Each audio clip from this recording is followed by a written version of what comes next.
Prawns.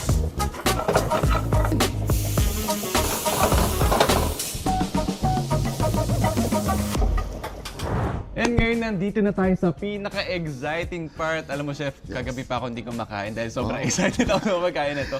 Alam mo, kanina tinitingnan ko pa lang, pero sobrang nagugutom talaga ako. Pero parang ayokong bawasan kasi sobrang gaganda ng mga designs. Ano, edible ba itong mga flowers? Opo, edible po yan. Oh, so pwede siyang kainin. Yes, pwede. Oh. So ano, mag-start na tayo sa food tasting, Chef. Pwede.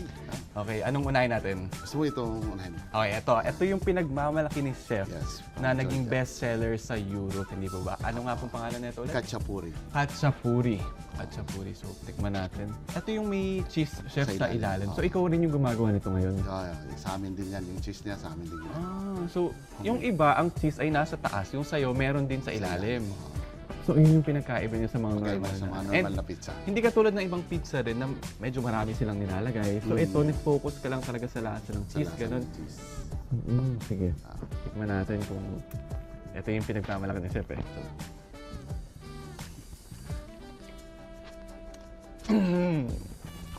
Chef, Iba siya. grabe naman yun. Simple lang yung lasa niya kasi nga wala siyang masyadong maraming mga kung ano-ano yung nakalagay. Pero sobrang outstanding nung yung cheese, sobrang lasang-lasa mo siya. And grabe. Sobrang iba talaga siya sa sa mga ibang commercials na pizza na natitikman natin. So guys, if gusto niyo matikman tong pinagmamalaki ng La Casa Rizal na pizza nila na sila lang ang meron, pumunta na kayo dito. Chef, ang sarap nito, promise. Thank you.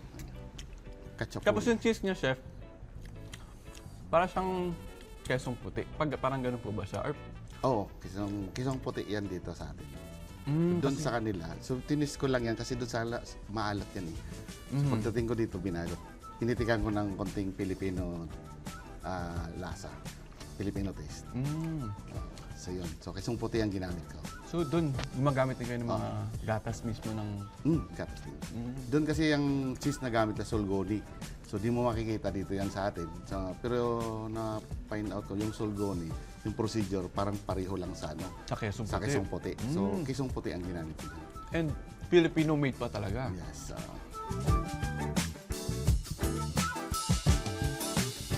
Okay, anong next natin?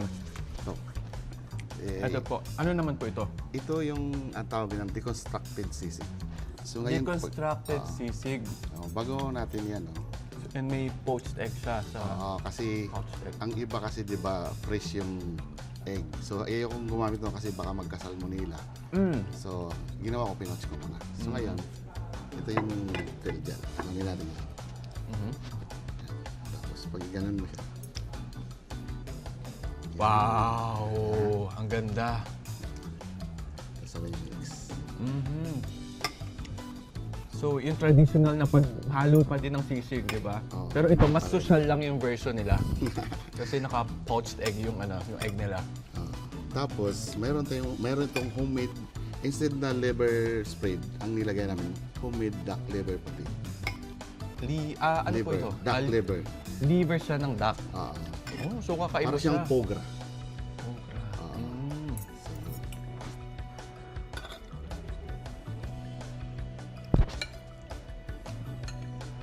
Natin.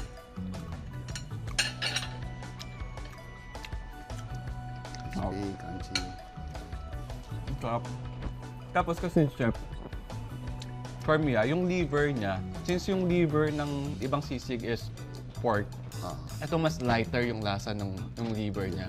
So, yung mga hindi mahilig sa liver dyan, kasi merong mga friends ako na ayaw din nila ng liver, yung mga laman loob. Kasi na-overpower Ito yun. talaga yun, kasi malalasa, yung pork talaga, yung flavor lang talaga ng sisig yung malalasa. Tapos may kick lang konti ng duck liver. Bubat siya lang tumutulak. Sarap niya. And hindi siya malansa. Hindi katulad, di ba, siyempre pag laman loob, medyo malalansa Yes, yung lasa ng iba, di ba? Pero ito hindi. Sarap siya. And super fresh yung, ano to, may mga red bell peppers. Yeah, ba? red bell pepper, onion, Kasi yung iba pang ginagamit, di ba, yung mahaba na sili. chili. Ano ba? Oo. Yun. So sa akin red bell pepper. So, mas social na version talaga siya ng sisig. So, Filipino na mas social. Yung social na version. Chop, chop.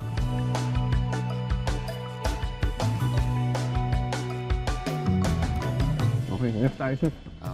Yun, to. Ito yung... actually, ilalabas ko pa lang yan. Ito yung special menu ko by December. So, Kasi ito yung- ay hindi niyo pa po nala-launch. Ilalunch. Yan, ilabas ko. Siya yung chef special ko by November. Oh, wow. So, tayo pala yung unang makakatikim nito. So, ano bang difference niya, chef, sa... Anong mapatawag dito?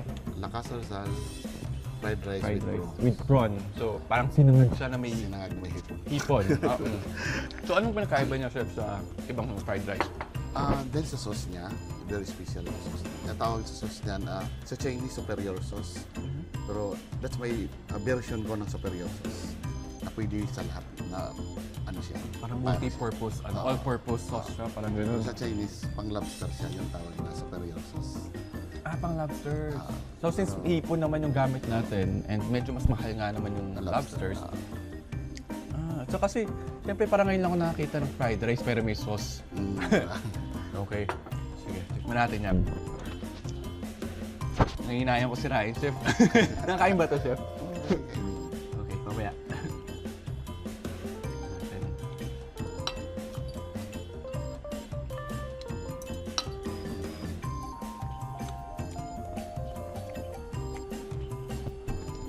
Ang lasa ko hipon, chef. And, parang siyang yung sa sauce niya, butter ba ito, chef? Yes. Yeah, may butter siya. Yep. So yung mga pupunta dito, guys, by November, this will be available here. Kailangan matry nyo to. Sarap. Pwede ko bang i-review ito lahat, chef, mamaya? Pwede.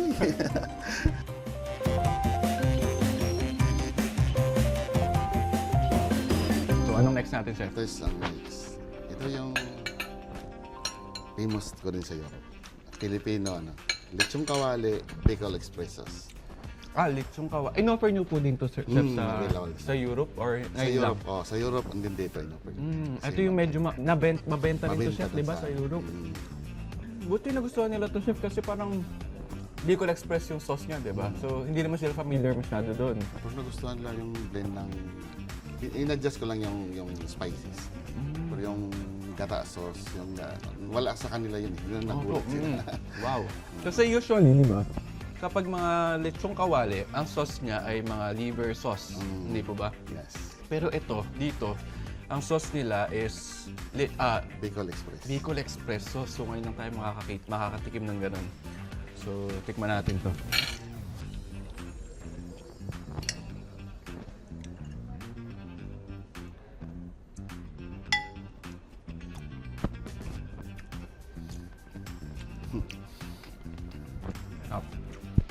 Yung balat, kamchi.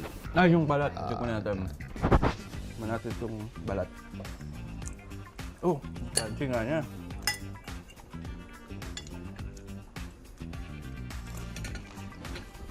Mukbang. Parang yung chicharon, yung crunchiness niya. Kasi yung iba, di ba, chef, pagka mga ganito lechon kawali, medyo makukunat yung... Pero ito sobrang crispy talaga niya. And para sa talagang chicharon. So may pork siya here, pero parang chicharon yung balat niya. And perfect siya with combination dun sa Bicol Express na sauce. So, yung Filipino na lasa is nandito pa rin.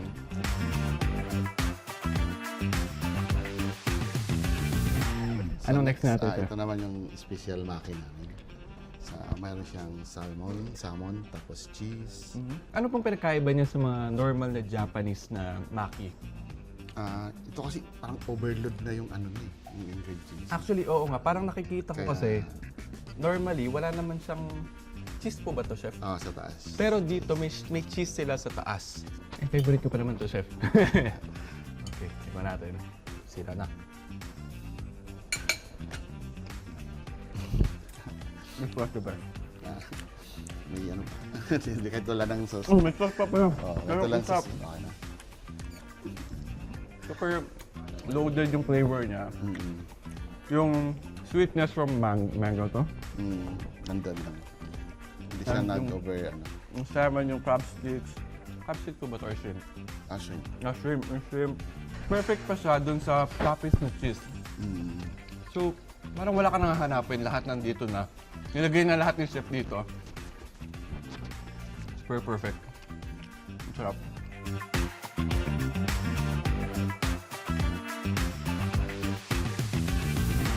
Chef, anong nagsasabi mo? Yung beef, ito yung filet mignon namin. Pero yung paggagawa na, meron siyang mashed potato. Mashed Naka-fried, potato. para siyang hash brown. Mhm. Tapos ito nakatatlo. Tapos ang sauce niya, port wine sauce. Ano nga po ulit tawag natin dito? Filet mignon. Filet mignon. Ah, Okay. Ito, di ba yung mga ibang steak? Steak po to, di ba? mm, Yung ibang steak, usually, yung ginagamit nila is yung mga normal na mashed potato dito sa gilid, may mga size na kung ano man. Pero dito, nasa ilalim niya is parang fried mashed potato. So, pinry nila yung mashed potato and tinap nila with their steak and yung sauce natin na port wine. ah, Hindi ako sa steak, chef. Tignan natin. And they can also request yung yung pag yung doneness yung ng- rare. Yan, ginawa ko lang medyo. Okay. Kasi minsan kapag masyadong luto, chef, Siya nakatsa. kasali na yung ano. Sorry, chef, hindi ako marunong. Wait lang. Kasi usually, chef, kapag sobrang luto, medyo kumukunat din, di ba? Ganun. Tsaka din na rin siya, Yung wala na tender, siyang hindi parang juicy. vitamin C. Oo. Kasi wala na yung hemoglobin. Yun ito kasi hindi siya, yung blood, hindi siya blood. Sa hemoglobin. Meron siyang meron siyang protein na mabigat. Yun yung misconception nila sa steak, eh, no? Nakala nila Oo, dugo. may Yung dugo. ano, Yan, na parang dugo, yung kagatin mo kumain na yan. lang yung baka. Pero mas maganda kumain ng may dugo kasi rich of protein. And hindi pala siya dugo, it's hemoglobin. Hemoglobin. This is good for the health pala. Wait, sama natin yung fried mashed potato. Sige. Tarahin ko na.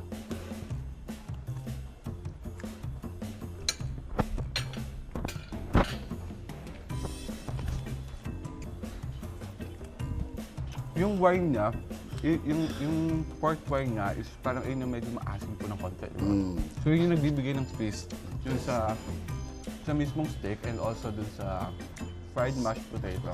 May contrast. Hindi stop din niya, Mm. puro alat lang yung malalasahan mo. Mm. And Correct. here, may touch siya ng wine and it makes it even more social. Mm. Diba? And yung steak chef is malambot. Yes. Hindi siya makunat, hindi siya mahirap kainan. Ano yan? Naka-dry age yan. Ano po yun? Ano pong ibig sabihin pag dry age? Nasa room temperature lang siya ng beef. Tapos kasi dalawang klaseng age process. May wet aging, may dry aging. Yung wet aging, yun yung nakalagay lang sa chiller. Kasi si dry age, yun yung nasa room temperature niya. Tapos andun lang siya hanggang magkaroon na siya ng, kasi may stock yung dugo niya, ang blood niya dun sa loob. Yun ang nagpapalambot sa kanya. Kaya siya malambot. So may technique pala. Kahit pa anong klaseng definition. Walang technique. Marami na. Mayroong mga butter age. Marami mga technique na bagong mga ano. Meron pa yung mga technique para mas malambot. Yung mas steak, no? Oh, alam ni chef yan, no? Alam niyo yung mga technique sa lahat ng ng bagay sa foods.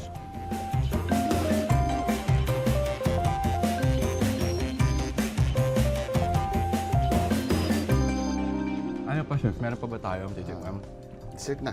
Dessert na tayo. So, ito yung French creme brulee, pero binigyan ko ng twist ng Pilipino. Mayroong ubi halaga.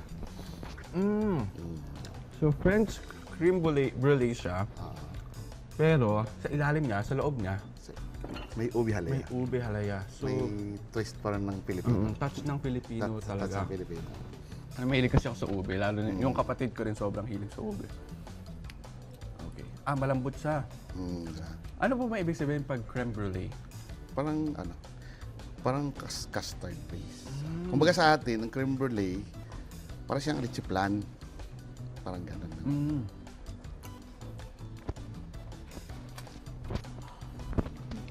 Sarap. Sarap. Sobrang soft niya, nagme-melt siya sa mouth. And meron siyang Sugar. Parang sugar, toast, burnt Ah. sugar sa Burnt taas. sugar, Na parang medyo crispy siya. And then yung ilalim niya is super soft talaga. Sige. Parang siyang perfect na leche flan. Kasi yung leche flan, di ba, minsan pag hindi na perfect, medyo magaspang Yes, yes. yung texture. Pero ito sobrang smooth niya. And samahan mo pa nung ube halaya na perfect dun sa combination sa taas. Ay, yung ube halaya niya pala, may yung mga bits, no? May mga bits po siya. Hindi ko masyadong inano talaga. Para may May makakain ka pa, may makakagat mafe-feel ka pa rin na. Actually, kasi yan, homemade. Ah! Ang Hobi Halaya, kami lang, Talaga hindi po? namin yung nakaano na. So, kaya pinaano ko na, lalagyan mo ng bite, maliit na, para ma-feel na. Parang at least may texture pa rin ng konti, no? Konti, Ang sarap, ang sarap. Guys, ang sarap na ito.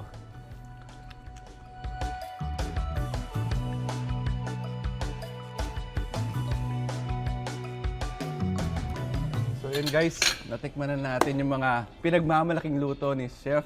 And masasabi ko na masusulit talaga yung 1599 nyo dito. Kasi super world class ng lahat na ito.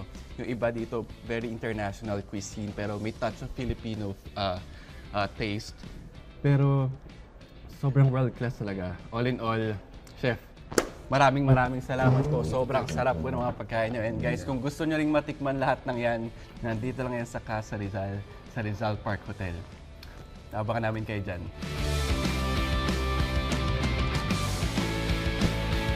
Sarap.